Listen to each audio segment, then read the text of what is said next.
భీష్ముడు చెప్పాడు నేను పూజ చేశానంటున్నావు. భీష్ముడు ఎందుకు చెప్పాడో తెలుసా తాతగారు? తాతగారు కృష్ణుడికి అగ్రపూజ చెయ్యండి అని చెప్పడానికి కారణాలు ఏమిటో నేను చెప్తాను విను. ఆత్మ నమ్మి త్రికరణ శుద్ధిగా నమ్మి చెప్పాడు భీష్ముడు. ఏది నమ్మాడో తెలుసా? ఆదిజుడైన బ్రహ్మయుదయంబున కస్పదమైన వాడు. ఈ లోకాలన్నీ పుట్టాయంటే బ్రహ్మగారి వల్ల పుట్టాయి. బ్రహ్మగారు పితామహుడు, అందుకని ఆయనంత గౌరవించి మాట్లాడతాం. అటువంటి బ్రహ్మగారు ఎవరి కడుపున పుట్టారు? శ్రీ మహావిష్ణువు యొక్క నాభికమలంలోంచి పుట్టాడు. ఆ విష్ణువే కృష్ణుడు. అగ్రపూజకర్హుడు కాడా? ఇంకింతకన్నా పెద్దరిక ఉండాలా? కృష్ణుడి తండ్రి వసుదేవుడు ఉన్నాడు సభలో అన్నావే, అది లౌకికం. ఇచ్చిన వరానికి కట్టుబడి కొడుగ్గా పుట్టాడు. అసలు ఆయన స్వరూపం శ్రీమన్నారాయణ. ఆయన కాక పెద్దవాడెవరు? కాబట్టి వేదాది సమస్త వాంగ్మయములందు ప్రశంసితుడైన వాడు. ఆయనకేం తెలుసు అన్నావుగా? సమస్త వేద వాంగ్మయమునందు కూడా 4 వేదములు కూడా ఏకకంఠంతో ప్రస్తుతి చేసి ప్రశంసించిన మహాపురుషుడు ఎవరో తెలుసా? శ్రీమన్నారాయణ. ఆ నారాయణుడు శ్రీకృష్ణ పరమాత్మ. ఈ సమస్త లోకములకు ప్రారంభమునందున్నవాడు ఆయనే. అటువంటి వాడు త్రిలోక పూజ్యుడని ఆత్మనిరింగి మీరు పూజ చేయడానికి కాదయా, 3 లోకముల చేత పూజలు అందుకునేవాడు ఆయనే. కాబట్టి అటువంటి వాడు కృష్ణుడని తనకి తెలుసు కనుక ఆత్మలో తెలుసుకున్నవాడై దామోదరు చెప్పే పూజ్యుడని, పితామహుండు దామోదరు చెప్పే పూజ్యుడని. పితామహుడు తాతగారు భీష్మాచార్యుల వారు చెప్పారు, కృష్ణుడు పూజనీయుడయా, పూజ చెయ్యి అని చెప్పారు. దామోదరుడు మరి అంత గొప్పవాడైతే ఇలా ఎందుకున్నాడంటావేమో, అంత గొప్పవాడై కూడా భక్తులకు చిక్కి ఉంటాడు. అది దామోదర శబ్దానికి అర్థం. దామ్నా ఉదరే మాత్రా భద్ర ఇది దామోదర. అంత గొప్పవాడై సమస్త లోకములను తన బొజ్జలో ఉంచుకున్నవాడై ఉండి కూడా అమ్మ కట్టినటువంటి ఒక తాటికి కట్టబడతాడు అవసరమైతే. లొంగిపోయి నిజానికి అమ్మ కట్టలేదు. చిక్కడు సిరికౌగిటిలో చిక్కడు సనకాది యోగి చిత్తాబ్జములను చిక్కడు శృతిలితి కావళి చిక్కినతడు లీల తల్లి చేతన్ రోలం. ఆయన నిజంగా చిక్కేవాడా? ఆయన చిక్కడు సిరికౌగిటిలో లక్ష్మీదేవి కౌగిటికి చిక్కడు సిరికౌగిటిలో చిక్కడు సనకాది యోగి చిత్తాబ్జములను సనకాది మహర్షుల యొక్క హృదయములకు చిక్కనటువంటి వాడు. చిక్కడు శృతిలితి కావళి వేదము కూడా ఆయన గురించి చెప్పలేదు. అటువంటి వాడు తాను కట్టుబడాలనుకున్నాడు కాబట్టి కట్టుబడ్డాడు. అమ్మ చేత కట్టబడ్డవాడు దేవుడేమిటండి అంటే నీకంతే అర్థమైందని గుర్తు.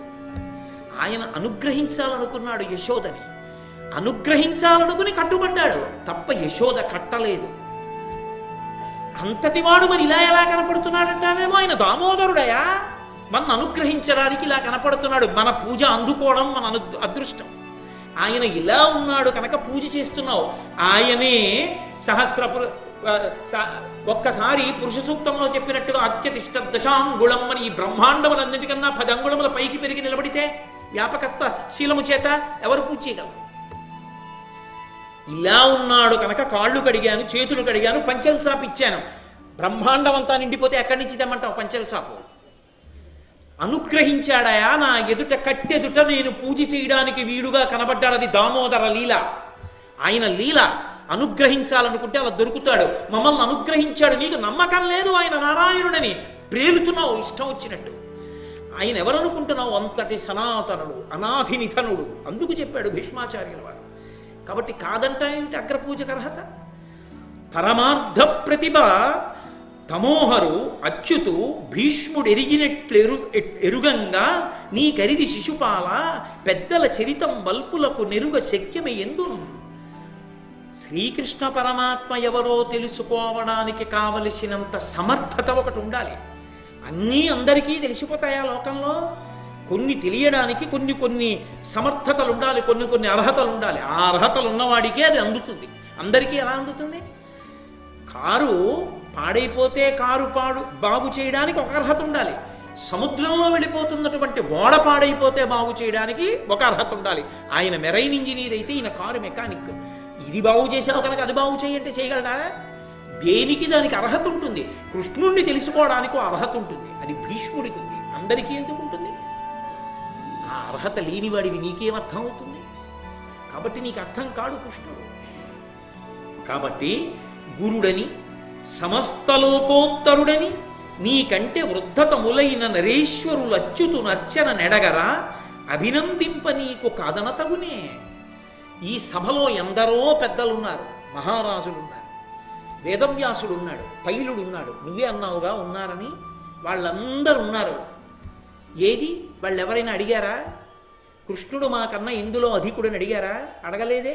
అగ్రపూజ చూసి సంతోషించారే. వాళ్ళందరూ పెద్దలని నువ్వేడుస్తున్నావు, మేం పెద్దలమని వాళ్ళేం బాధపడలేదే. అంటే వాళ్ళకి తెలుసు కృష్ణుడి పెద్దరికం, తెలియక నువ్వేడుస్తున్నావు. నీకెందుకు అక్కర్లేని ఏడుపు? వాళ్ళ పెద్దరికం ఏదో నేను అవమానించానని నువ్వెందుకు ఏడుస్తున్నావు? నీ ఏడుపు వెనక కారణం ఇంకోటి ఏదో ఉంటుంటాడు. నేను కాదు పక్షపాతంతో పూజ చేసింది, నువ్వు నీ అభిప్రాయాన్ని సభాస్వరూపానికి చొప్పించావు. సభయందు భేదం కల్పించే ప్రయత్నం చేశావు. ఉన్నదున్నట్లుగా అర్థం చేసుకునేటటువంటి శక్తి నీకు లేదు అని శిశుపాలుణ్ణి నింద చేసి కూర్చోపెట్టి మాట్లాడుతుంటే భీష్మాచార్యులు వారు లేచన్నారు, వాడి పేరే శిశుపాలుడు, వాడు శిశువు, వాడికి ఏం తెలుసు? వాడికి ధర్మాధర్మములు అర్థమవుతాయా? వాడికి ఎవరు పూజనీయుడో ఎవరు పూజనీయుడు కాడో అర్థం చేసుకోగలిగినంత శక్తి ఉన్నవాడా? బెత్తెడు రాజ్యం ఉన్నవాడు, నేను రాజుని తగుదునమ్మా అని మాట్లాడుతున్నాడు. అవినయ బుద్ధివై హరికి అర్ఘ్యమయోగ్యము అంటివి, నీవు మూర్ఖవు శిశుపాల, ఇంత పలుకన్ వలసెన్ సభలోనున్న ఈ అవనిపులెల్లా ఆతని దయం పరిముక్తులు, వాని చేత నాహవ జితులు తదీయ శరణార్థులుగా కొరులయ్య చెప్పుమా. శిశుపాల, నువ్వు ఇన్ని మాటలు మాట్లాడుతున్నావు, నా నిర్ణయం తప్పన్నావు, నేను కొన్ని ప్రశ్నలు అడుగుతున్నాను చెప్పు. భీష్మాచార్యుల వారు అడుగుతున్నారు శిశుపాలుణ్ణి. అర్ఘ్యం పుచ్చుకోవడానికి అయోగ్యుడు కృష్ణ భగవానుడు అన్నావు, సరే మంచిదే. ఇక్కడ వరకు వచ్చింది కాబట్టి ఇక దాపరికం అనవసరం. ఇప్పటి వరకు నేను ఆ మాట అనకూడదు, సభను అవమానించినట్టుంటుందని అనలేదు. ఇక్కడి వరకు వచ్చింది కాబట్టి అనేస్తున్నాను. ఇక్కడ ఉన్న ఏ రాజు కృష్ణ పరమాత్మ యొక్క భిక్షగా బయటికి వచ్చిన వాడు కాడో చెప్పమను. జరాసంధుడి చేత కారాగారంలో ఉంటే కృష్ణుడు విడిపించిన వాళ్ళు గారు ఈ వంశాల వాళ్ళందరూ. ఎవరు కృష్ణుడి భిక్షగా బయటికి రానివాడు? ఎవడు కృష్ణుడి చేత ఓడింపబడని వాడు ఇందులో నాకు చెప్పు. నేను కృష్ణుడి చేతిలో ఓడిపోనన్నవాడు, నేను కృష్ణుడి చేత విడిపింపబడలేదన్నవాడు ఒక్కడున్నాడేమో చెయ్యెత్త మనం. ఇంతమందికి భిక్ష పెట్టినటువంటి కృష్ణుడి కన్నా క్షాత్రం ఉన్నవాడున్నాడా? ఏమి తెలిసి మాట్లాడుతున్నావు నీకు? కాబట్టి ఆయన మహానుభావుడు, ఆతని దయన్ పరిముక్తులు, ఆయన విడుదల చేశాడు జరాసంధుణ్ణి చంపి. వాని చేత నాహవజితులు, ఆయన చేత యుద్ధంలో ఓడింపబడ్డారు వీళ్ళందరూ. తదీయ శరణార్థులుగా కొరులయ్య చెప్పుమా. ఆయన యొక్క శరణార్థులు తప్ప వీళ్ళందరూ ఇతరులా? నేను అలా అనడం అవమానించినట్టు ఉంటుందని నేను అనలేదు, నువ్వు నా చేత అనిపించావు. కాబట్టి కృష్ణుడి కన్నా క్షాత్రంలో గొప్పవాళ్ళు ఎవరు? కృష్ణుడే క్షాత్రమనందు గొప్పవాడు. ఉత్తమ జ్ఞానవృత్తునా నుండెనేని బాలుడయ్యుడు పూజ్యుండు బ్రాహ్మణుండు, క్షత్రియుడు పూజ్యుడమిత విక్రమ సమృద్ధి, ఉర్విపతులలో అధికుడై ఉండెని. బ్రాహ్మణులలో నమస్కారానికి యోగ్యుడెవరు అంటే బ్రహ్మజ్ఞానము కలిగినటువంటి వాడు, విశేషమైన జ్ఞానం ఉన్నవాడెవడో వాడు వయసుతో సంబంధం లేకుండా నమస్కార యోగ్యుడు. వయసులో పెద్దవాళ్ళు కూడా జ్ఞానమున్న చిన్నవాడికి నమస్కరిస్తారు బ్రాహ్మణుల్లో. అలాగే క్షత్రియులు ఎవరికి నమస్కరించాలంటే క్షాత్రమనందు తమకన్నా అధికుడికి నమస్కరించాలి. ఇంతమంది మహీపతుల్ని విడుదల చేసి ఓడించినటువంటి కృష్ణుడి కన్నా గొప్ప మహీపతి ఉన్నాడా? కృష్ణుడి కన్నా జ్ఞానమున్నవాడున్నాడా? ఆయనే సమస్త వేదాంతముల చేత ప్రతిపాదింపబడినవాడు. ఆయన ఊపిరి వేదం. ఆయన కన్నా గొప్పవాడెవరయ్యా? జ్ఞానమనందు గొప్పవాడా? క్షాత్రమనందు గొప్పవాడా? ఏ విషయంలో గొప్పవాడని ఇతరులకు పూజ చేయడం కుదురుతుంది కృష్ణుడుండగా? ఆయనకే పూజ. ఈ రెండు కారణముల మురారాతి అర్ఘ్యమునకు అర్హుడు, జగదాధారుండు మాకు కాదు సదారాధ్యుడు, విష్టపత్రయావాసులకు. ఈయన ఈ రెండు కారణముల చేత అగ్రపూజ చెయ్యడానికి కేవలం మాకే కాదు, ఆయన సమస్త లోకములలోని వాళ్ళు పూజ చేయడానికి అర్హత అంటూ పొందియున్నవాడెవరైనా ఉంటే కృష్ణుడొక్కడే. ఆయనకే జరగాలి అగ్రపూజ, తప్ప ఇంకెవరికి చేస్తారు? కాబట్టి కృష్ణుడికి చేయమని చెప్పాను. వృద్ధులొక లక్షయున్నను బుద్ధియే ఎవ్వరికి వారి పూజింపంగా, ఈ ధరణీశులలో గుణవృద్ధిని పూజించితిమి త్రివిక్రమ భక్తిని. వృద్ధులు ఎందరో ఉండొచ్చు, కానీ గుణముల చేత వృద్ధుడు కృష్ణుడు. అందుకని ఆయన్ని పూజ చేశాం. నీకొక విషయం తెలుసా? మేము భక్తితో పూజ చేసింది త్రివిక్రముడిని, చురక పెట్టాడు. ఆయన ఎవరో తెలుసా? కనీసం రాజు కాడంటున్నావే నువ్వు, ఆయన తలుచుకుంటే దేవేంద్రుడికి రాజ్యాన్ని ఇస్తాడు. రాచరికాలన్నిటికీ నేనే రాజుని అని చెప్పి అందరినీ ఓడించి నేను రాజునన్న బలిచక్రవర్తిని పాతాళానికి తొక్కాడు, ఇంద్రుడికి రాజ్యం ఇచ్చాడు. ఇచ్చినప్పుడు ఇదంతా తనదే అని నిరూపించి చూపించాడు. ఇంతంతైవటుడు ఇంతయై మరుగుతానింతై అభోవీధిపై అంతై చంద్రునకంతయై ధ్రువునిపై అంతై మహర్మాటిపై అంతై సత్యపదోన్నతుండగుచు బ్రహ్మాండాంత సంవర్తి. ఆ రోజున బలిచక్రవర్తి దానం చేసేటప్పుడు బ్రహ్మాండం అంతా నిండిపోయాడు కదా త్రివిక్రమ స్వరూపంతో. ఆయనదే ఇదంతా, ఆయన భిక్ష అందరికీ తలప ముక్క పెట్టి మీరు రాజులని సంతోషించండరా అని వాళ్ళు సంతోషిస్తే వాళ్ళ సంతోషం చూసి తను సంతోషిస్తున్నాడు. నీదా చదువు? నీకు పుస్తకాలు కొన్నది నాన్నగారు, ఫీజు కట్టింది నాన్నగారు, బట్టలు ఇచ్చింది నాన్నగారు, పుస్తకాలు కొన్నది నాన్నగారు, మోటార్ సైకిల్ ఇచ్చింది నాన్నగారు. ఇన్ని నీకు ఇచ్చి నువ్వు నా మోటార్ సైకిలు, నా పుస్తకాలు, నా సెల్ ఫోను, నా కాలేజీ అని నువ్వు వెళ్ళి చదువుకుంటుంటే నిన్ను చూసి మురిసిపోయిన నాన్నగారిలా తనవైనవన్నీ రాజులన్న పేరుతో వీళ్ళకి ముక్కలు ముక్కలుగా ఇచ్చి వీళ్ళు మేము రాజులమని పరిపాలించుకుంటుంటే వీళ్ళని చూసి తాను మురిసిపోతున్నాడు తప్ప ఆయనది కానిది వీరిదైనది ఎవరికి ఉన్నది? ఆయన త్రివిక్రముడు, అంతటా నిండిపోతాడు. అలా నిండిపోతే పూజకు అందడరా? ఇలా ఉన్నాడు కాబట్టి పూజ చేశాను. నీకేమర్థం అవుతుంది ఆయన త్రివిక్రమ స్వరూపం, ఆయన వ్యాపకత్వం నీకేమర్థం అవుతుంది? సహస్రశీర్ష పురుష సహస్రాక్ష సహస్రపాద సభూమిం విశ్వతో వృత్వ అత్యతిష్ట దశాంగుళం. ఈ సమస్త బ్రహ్మాండమును నిండిపోయినది వ్యాపకత్వం చేత విష్ణు తేజస్సు అంటే. కాబట్టి పూజితుల తృప్తులగుదురు భూజనులురు అచ్యుతుండు పూజితుడగుడు తేజమున జగత్రితయము పూజితమై తృప్తి నొందు పుణ్య సమృద్ధి. ఎవరైనా ఒక బ్రాహ్మణుణ్ణి తీసుకొచ్చి పూజ చేస్తే, ఎవరైనా ఓ పెద్ద ఆయన్ని తీసుకొచ్చి మీరు పెద్దవారంటే అది పూజ చేశామంటే నాకు అగ్రపూజ చేశారని ఆయన సంతోషిస్తాడు. కృష్ణుడికి పూజ చేస్తే 3 లోకములు సంతోషిస్తాయి. ఇవాళ కృష్ణుడికి పూజ చేయడం వల్ల కృష్ణుడు సంతోషించాడనుకుంటున్నావా? 3 లోకములు సంతోషించాయి. ఏడిచిన వాడు ఎవరైనా ఉంటే నువ్వు ఒక్కడివే కనపడుతున్నావు. కాబట్టి ఆయన పూజ లోకమునకు శుభంకరము, లోకమంతటికి సంతోషకరము. అటువంటి కృష్ణ భగవానుడికి పూజ వద్దంటామేమిటి అనేసరికి ఇంకా శిశుపాలుడు లేచి వదరబోతే సహదేవుడికి ఎక్కడ లేని కోపం వచ్చి శిశుపాలుడి దగ్గరికి వెళ్ళి పాదమెత్తి తొక్కేస్తాను, తల మీద పెట్టి కిందకేమనుకున్నావో కూర్చోవా అనేటప్పటికీ చిలువుగ పుష్పవృష్టి కురిశం సహదేవుపైన్ దివంబునన్ వెలయగ సాధుమాధములు వించే సభాసదులెల్ల విస్మయాకులిత మనస్కులైరి తన కుంచెయు కృష్ణ మృగాజినంబునన్ పలుమరు వీచచున్ కలహబంధుడు నారదుడాడే వేడుకన్. సహదేవుడు కాలెత్తి ఆ శిశుపాలుణ్ణి తొక్కేస్తాననేటప్పటికీ కృష్ణుడి మీద ఇన్ని పనికి మాలిన మాటలు మాట్లాడిన వాడిని తొక్కేస్తానని లేచిన వాడొకడు ఉన్నాడని పైనుంచి పుష్పవృష్టి కురిసిందిట. అది చూసైనా బుద్ధి తెచ్చుకోవద్దు శిశుపాలుడు. మూర్ఖత్వం అన్న మాటకే అర్థం అది. అది ప్రారంభం నుంచి ఉన్న వైరం. పైనుంచి పుష్పవృష్టి కురిసింది. అకస్మాత్తుగా అంతరిక్షంలో బ్రహ్మాండమైనటువంటి మంగళ తూర్యనాదములు వినపడ్డాయి. సభలో ఉన్న వాళ్ళందరూ హడిలిపోయారు. అయ్య బాబోయ్, కృష్ణుడు ఎంత పూజనీయుడో ఈ విషయాలు బట్టే తెలుస్తోంది. ఇప్పుడు ఏం జరుగుతుందో ఇంకా మాట్లాడతాడా ఏమి శిశుపాలుడు? అది వాళ్ళ భయం ఇప్పుడు ఇంకా అని. ఒక పక్క నుంచి ఆకాశంలో నిలబడినటువంటి నారద మహర్షిట పరమ సంతోషంతో కృష్ణుణ్ణి అధిక్షేపించినటువంటి ఆ శిశుపాలుణ్ణి తొక్కేస్తానన్న సహదేవుణ్ణి చూసి మురిసిపోయి ఆకాశంలో నిలబడ్డానన్న విషయాన్ని కూడా చూసుకోకుండా ఒక చేతిలో వింజావరం, ఒక చేతిలో పట్టుకున్నటువంటి జింక చర్మాన్ని గాలిలో ఆడించుకుంటూ నాట్యం చేసేట. సంతోషపడిపోయేట నారదుడాడే వేడుకను. అంత సంతోషపడిపోతే భీష్ముడు లేచి ధర్మరాజుతో మాట్లాడబోతున్నాడు. ఈలోగా శిశుపాలుడి యొక్క సేనాపతి సుమీధుడు అనబడేటటువంటి వాడు తన సైన్యాన్నంతటినీ పిలిచి తనకు అనుకూలురైన వాళ్ళందరినీ పిలిచి ఈ సభలో మనం ఉండడానికి వీల్లేదు, ఇప్పుడే తేల్చుకుందాం, తొక్కేస్తానన్నాడు మా రాజుని.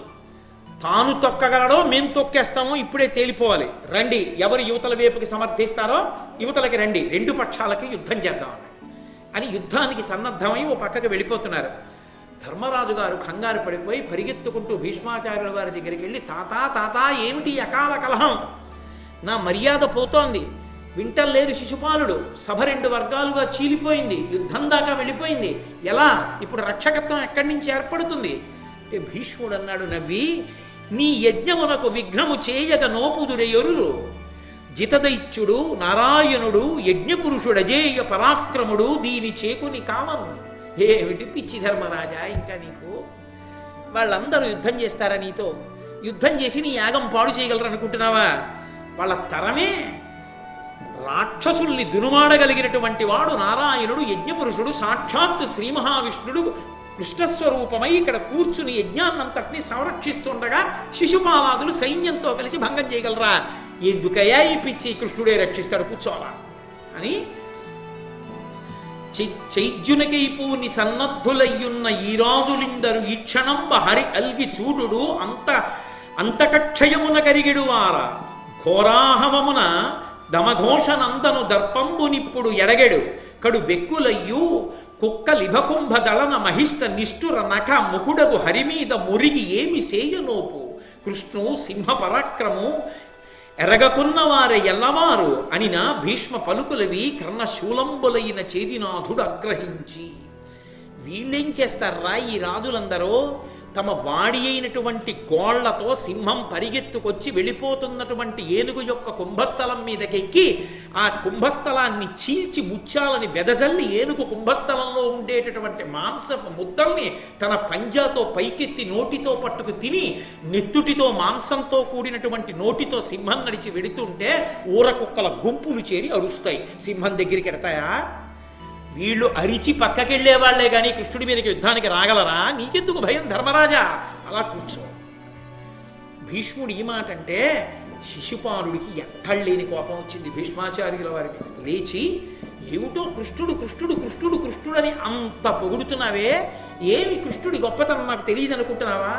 పూతనాఘాతంబు చేత నేతరమైన శకటంబు త్రోపును చరణహతి వీకతో గడు బూచు మ్రాకుల విరుపును వాల్మీకమాత్ర పర్వతము నెత్తికొని లావుగలడు బీడన 7 దివసంబులునికియు వృషభ వదయునునంగా పమ్మిన కృష్ణు బీరంబులు ఒగడుచునున్న నీ లాలుక ఒక్కడయ్యు వ్రయ్యవలయు 100 వ్రయ్యలుగాగా అట్లైన గాని చాలవతని పొగడ ఎల్లదాని నేన ఎరుగుదు ఎందువాడర్ఘ్యదాన యోగ్యుడయ్య చెప్పుము. అయినా వినడు, అది మూర్ఖత్వం. లేచి అంటాడు, పూతనాఘాతంబో, ఏమిటి కృష్ణుడు చేసిన గొప్పతనం? తల్లిని చంపాడు, అదే ఆ గొప్ప.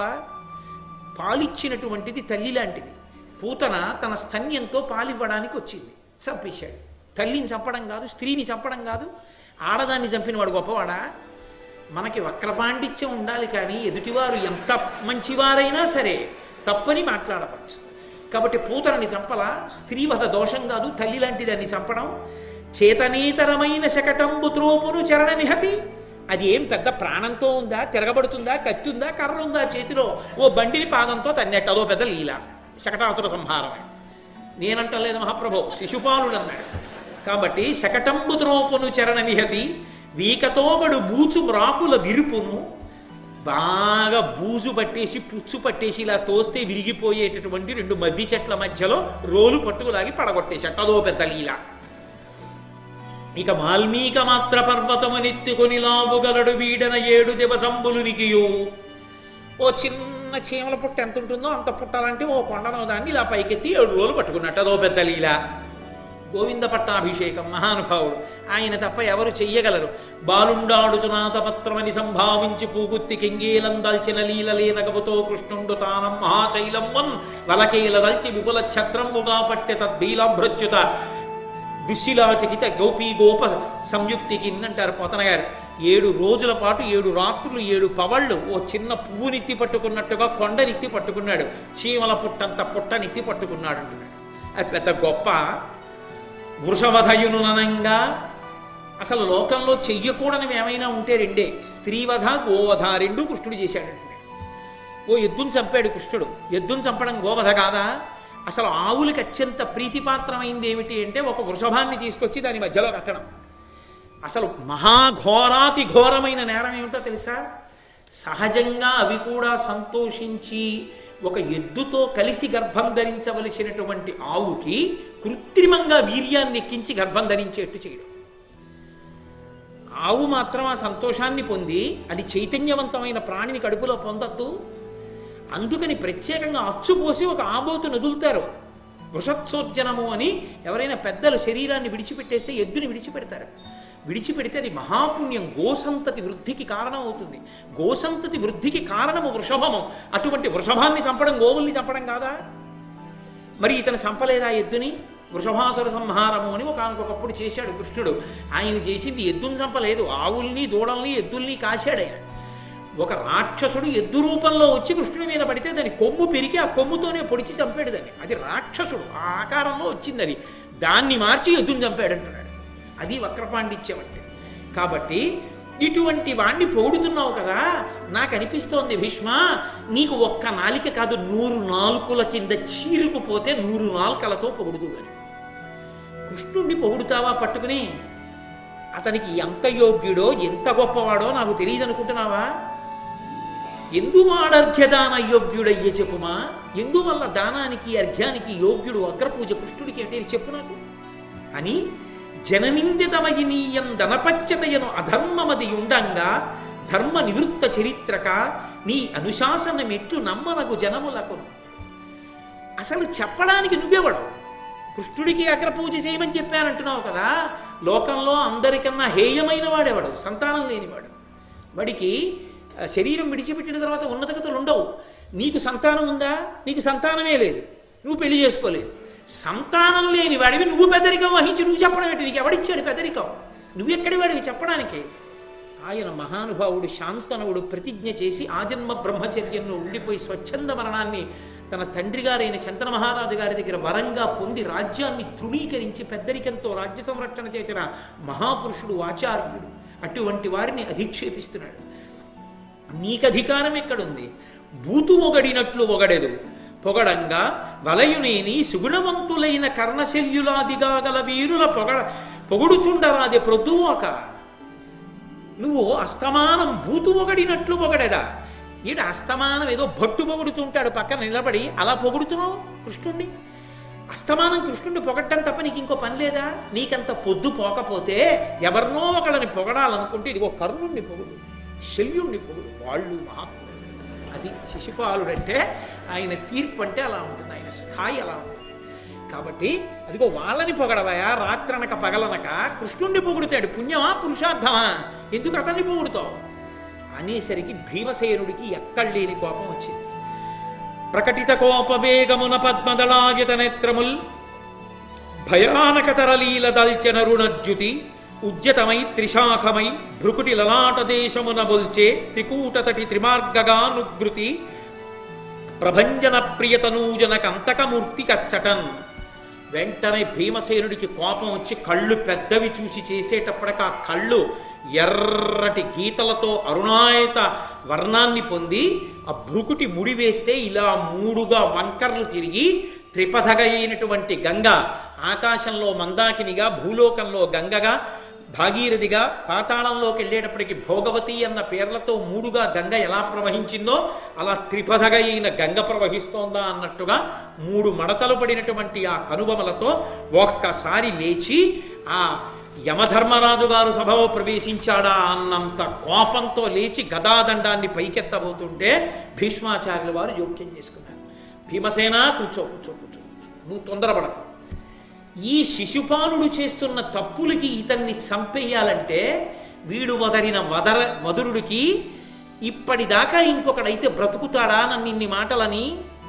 నేను చేతిలో ధనస్సుని బాణాల్ని పట్టుకుని ఉండగా నన్ను కొట్టగలిగిన వాడు ఉన్నాడా? ముక్కలు కొట్టేదు నీ శిశుపాలుడిని. ఎందుకు చంపలేదో తెలుసా? ఒక కారణం ఉంది.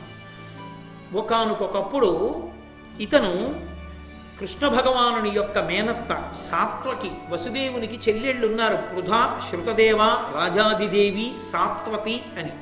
అందులో ఈ సాత్వతి అనబడేటటువంటి ఆవిడికి దమఘోషుడు అనబడేటటువంటి భర్త వలన కుమారుడు జన్మించాడు, శిశుపాలుడు అని పేరు పెట్టారు. ఆ పిల్లవాడు పుట్టినప్పుడు అతనికి 4 చేతులు ఉన్నాయి. గాడిద అరిచినట్టు అరిచాడు, 3వ కన్నుంది. వాళ్ళు ఆశ్చర్యపోయారు, ఇదేమిటి ఈ పిల్లాడు ఇలా ఉన్నాడని. అశరీరవాణి పలికింది.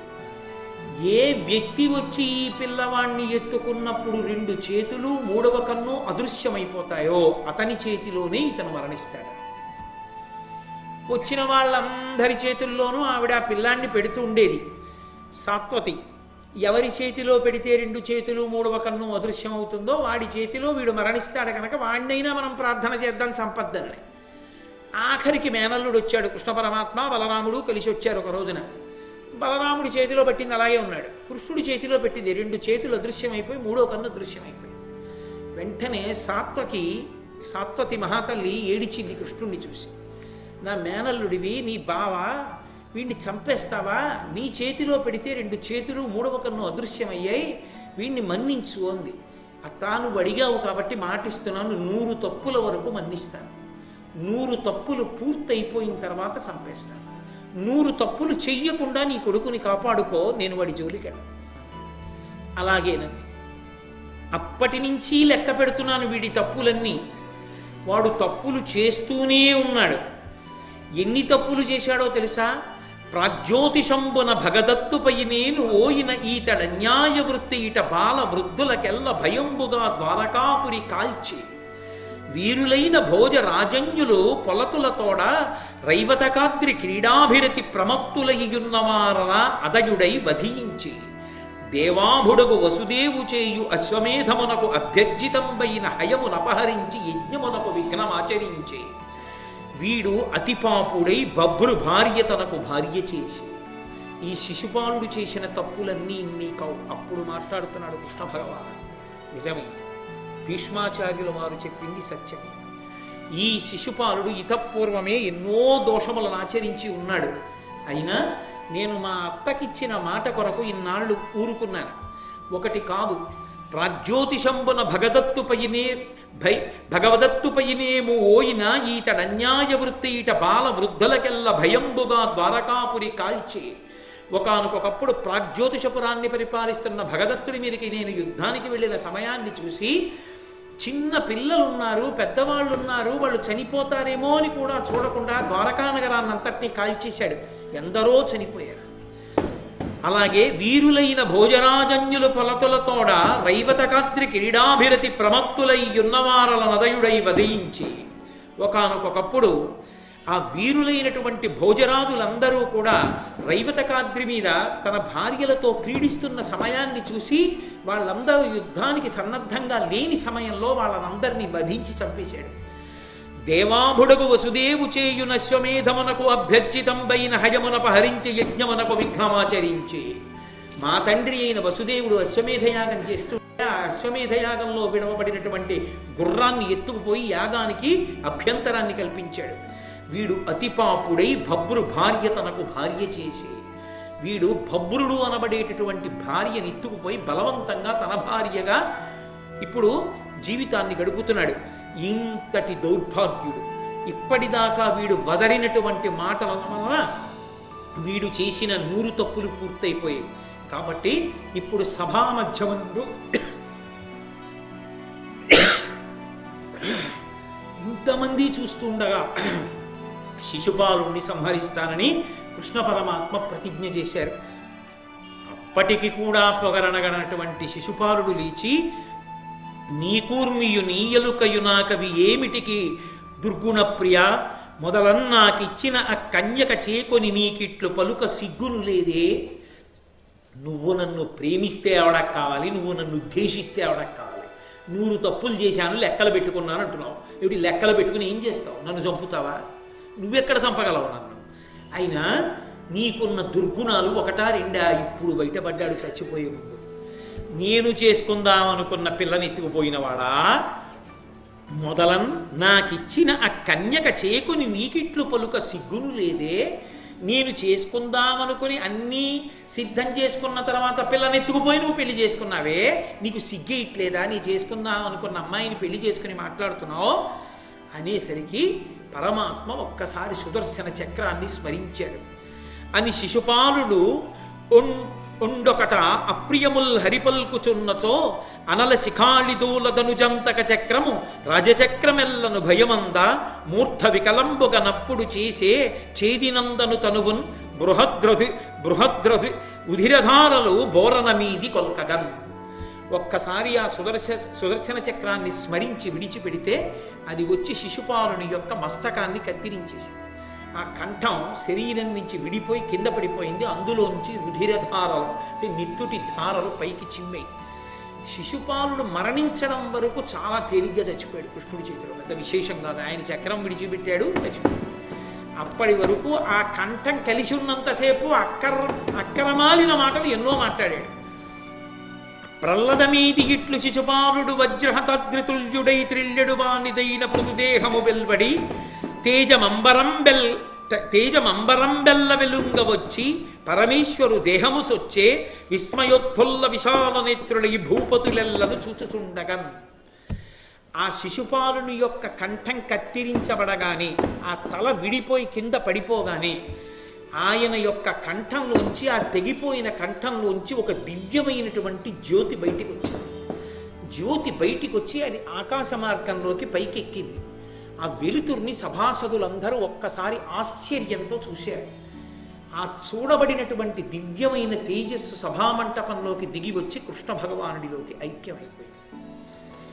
ఆ శిశుపాల వధతో ఆ మయసభలో జరిగినటువంటి రాజసూయపు అగ్రపూజ పూర్తయిపోయింది.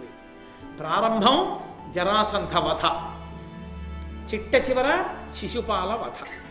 ఈ శిశుపాల వధ మనకి అనేకమైనటువంటి విషయాల్ని చెప్తుంది. అందుకు మహాభారతంలో సభాపర్వంలో అత్యంత కీలకమైనటువంటి ఘట్టంగా చెప్పబడుతుంది. ఒకటి కృష్ణుడికి అగ్రపూజ, రెండు భగవానుని యొక్క అపారమైన కారుణ్యమునకు పరాకాష్ఠ శిశుపాల వధ. ఎందుకని? ఎప్పుడో తన ద్వారపాలకులుగా ఉన్నటువంటి జయ విజయులు సనక సనందనాది మహర్షుల చేత శపింపబడ్డారు. శపింపబడి ఒకానొకప్పుడు హిరణ్యకశిపుడుగా ఉన్నటువంటి వాడే ఈ జన్మలో శిశుపాలుడిగా వచ్చాడు. కృష్ణుడి మేనత్తలలో ఒకావిడికి శృతదేవ అన్నవాడికి దంతవక్తుడు అన్న పేరుతో రెండవ వాడు పుట్టాడు. ఆయన కృష్ణుడి చేతిలోనే మరణించాడు. ఈయన కృష్ణుడి చేతిలోనే మరణించాడు. కారణం, వైరభక్తితో వచ్చారు వాళ్ళు. పుట్టుకతోనే వైరభక్తి వాళ్ళది. వైరభక్తి అంటే ఎప్పుడూ భగవంతుణ్ణి నింద చేయడమే వాళ్ళ పుట్టుకే. అందుకు ఎందుకు అంటే, మీతో నేను మనవి చేశాను, నింద చేయడానికి క్రోధం కారణం, క్రోధానికి కారణం వైరభక్తి ఎందుండదు. అది ఉంటే తప్ప వాళ్ళు భగవానుణ్ణి చేరరు. కాబట్టి ఆ శిశుపాలుడు పుట్టుకతోటే కృష్ణుని యందు విరోధి. అశరీరవాణి పలికింది అంటే అర్థం ఏమిటంటే, శరీరము లేనిది పలికింది. శరీరము లేనిది పలకదు ప్రపంచంలో. శరీరం ఉంటేనే పలుకుతుంది. శరీరము లేనిది ఎలా పలుకుతుంది? పలకదు. అశరీరవాణి పలికింది అంటే వేదం చెప్పింది అని గుర్తు. వేదమునకు శరీరం ఉండదు, కానీ వేదం చెప్పింది అంటాం మనం. వేదము పలికింది. వేదమేమని పలికింది? శిశుపాలుడు ఛేదిభూపాలుడు. ఛేదిభూపాలుడు అన్న మాటకు అర్థం ఏమిటంటే చిత్త ప్రభవము, కామము. ఆ కామమే, కామక్రోధములు రెండు పుట్టుకొస్తుంటాయి. రావణ కుంభకర్ణులుగా, శిశుపాల దంతభక్తులుగా, హిరణ్యాక్ష హిరణ్యకశిపులుగా వచ్చాయి. అందులో కామము శిశుపాలుడు, క్రోధము దంతభక్తుడు. కాబట్టి ఆయన పేరు శిశుపాలుడు, ఛేదిభూపతి. అందుకే కామము చిత్త ప్రభవము, మనసులోంచి పుడుతుంది. ఆ కామస్వరూపమైనటువంటి ఈ శిశుపాలుడు ఒకనాడు ద్వారపాలకులలో జయ విజయులలో ఒకడు. సనక సనందనాథులు శాపం ఇచ్చినప్పుడు వైరభక్తితో మిమ్మల్ని చేరుకుంటాం మేము అన్నాడు. అందుకని కృష్ణ పరమాత్మ చేతిలోనే మరణించాలి. కురుక్షేత్ర సంగ్రామం వరకు బ్రతికుండలేదు. కానీ దాని అర్థం ఏమిటంటే, నిద్రపోతున్నా, తింటున్నా, లేస్తున్నా, ఉన్నా, ఏం చేస్తున్నా సరే వాడు నిరంతర కృష్ణనామ స్మరణ చేశాడు. ఏ కారణం చేత? భక్తితో మాత్రం కాదు. ద్వేషం. ద్వేషానికి కారణం ఉందా? మీకు ఇక్కడ కనపడదు.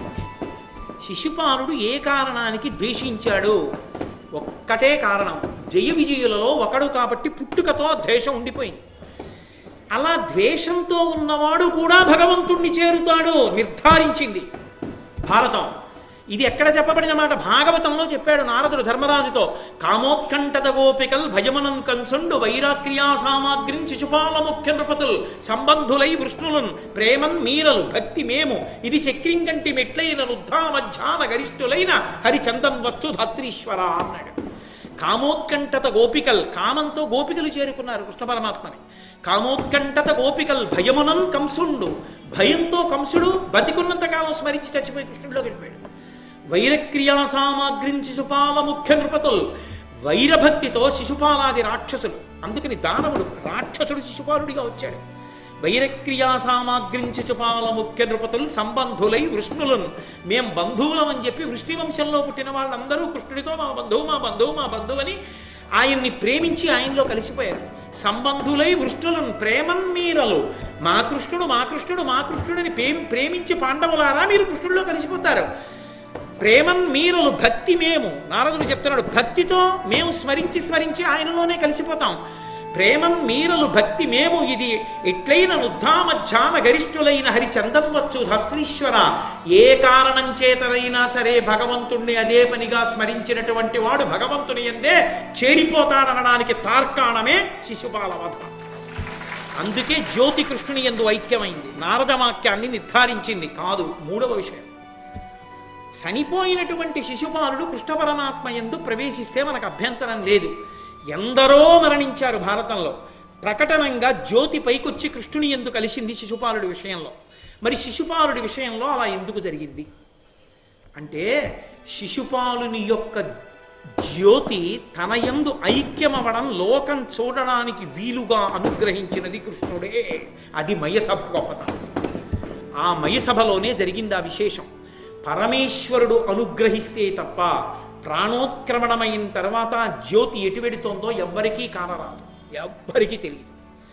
అది పరబ్రహ్మస్వరూపాన్ని పొందేసినటువంటి వ్యక్తి జ్ఞానము చేత బ్రహ్మవిద్ బ్రహ్మైవ భవతి, బ్రహ్మమును తెలుసుకుని బ్రహ్మమైన వాడు తన శరీరాన్ని విడిచిపెట్టి వెళ్ళిపోయే ముందు 10 మందికి చూపించి వెళ్ళగలడు, జ్యోతిగా వెళ్ళగలడు. భగవాన్ రమణులు వెళ్ళారు, అలా అరుణాచల పర్వత శిఖరంలోకి వెళ్ళిపోయారు. అంతమంది చూస్తుండగా రాత్రి 8 గంటల చిల్లరకి బయటికి వచ్చి జ్యోతి అరుణాచలం కొండ మీద తిరిగి వేగంగా కొండలోకి వెళ్ళిపోయారు. ఆయన దర్శనమిచ్చారు. మళ్ళీ అలా కృష్ణ పరమాత్మ అనుగ్రహించాడు శిశుపాలుని యందలి జ్యోతి పైకి లేచి తన యందు ఐక్యమవడం కనపడడానికి. ఎందుకని? భీష్మవాక్కుని నిజం చేయడానికి.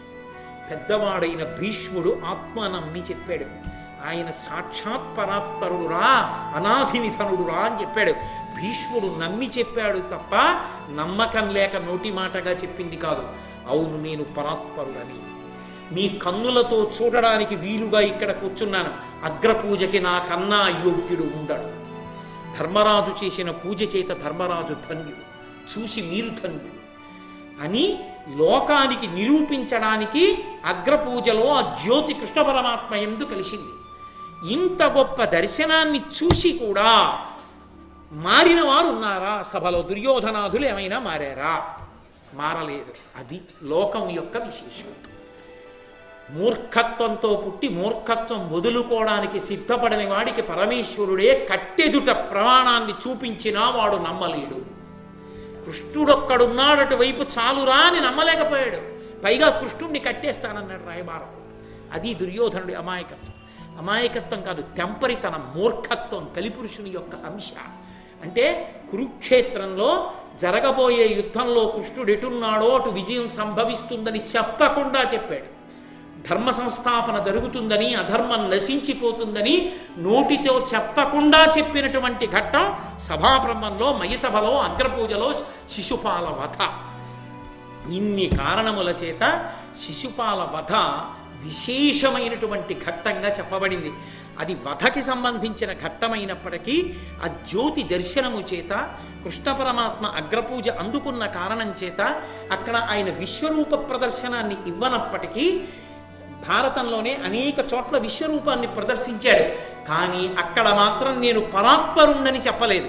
చెప్పకుండా శిశుపాలుని జ్యోతి తనయందు ఐక్యమవడం ద్వారా తాను పరాత్పరుణ్ణని నిరూపించాడు. చూసి అర్థం చేసుకున్న వాళ్ళు ధన్యాత్ములు.